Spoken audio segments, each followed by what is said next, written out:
Praise the lord. దేవుని నామానికి మహిమ కలుగునుగాక. ఈ దినము కొరకైన దేవుని వాగ్దానము యాకోబు రాసిన పత్రిక 1వ అధ్యాయము 5వ వచనం. ఆయన ఎవరిని గద్దింపక అందరికీ ధారాళముగా దయచేయువాడు. ఆమేన్. దేవుని నామానికి మహిమ కలుగునుగాక. ఈ వచనం ప్రారంభంలో దేవుని వాక్యం సెలవిస్తుంది, మీలో ఎవరికైనాను జ్ఞానము కొదువుగా ఉన్న ఎడల అతడు దేవుడిని అడగవలెను, అప్పుడు అది అతనికి అనుగ్రహింపబడును అని అంటాడు. చూడండి, దేవుడు అందరికీ కూడా ధారాళముగా దయచేసేవాడు. ఆయన ఎవరిని కూడా గద్దించడు.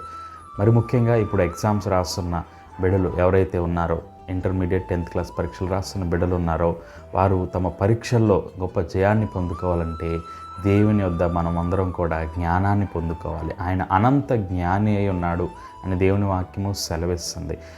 మనం దేవుణ్ణి అడగటానికి సిగ్గుపడని అవసరం లేదు. మనకి ఏది కొదువుగా ఉందో అది దేవుణ్ణి అడిగితే ఆయన ఎవరిని కూడా గద్దింపకుండా అందరికీ కూడా ఆయన ధారాళముగా దయచేసి దేవుడుగా ఉన్నాడు. ఖచ్చితంగా దేవుడు మీకు జ్ఞానాన్ని దయచేసి మీ పరీక్షల్లో గొప్ప జయాన్ని దేవుడు దయచేయునుగాక. ఈ వాగ్దానాన్ని దేవుడు మీ పట్ల నెరవేర్చునుగాక. ఆమేన్. God bless you.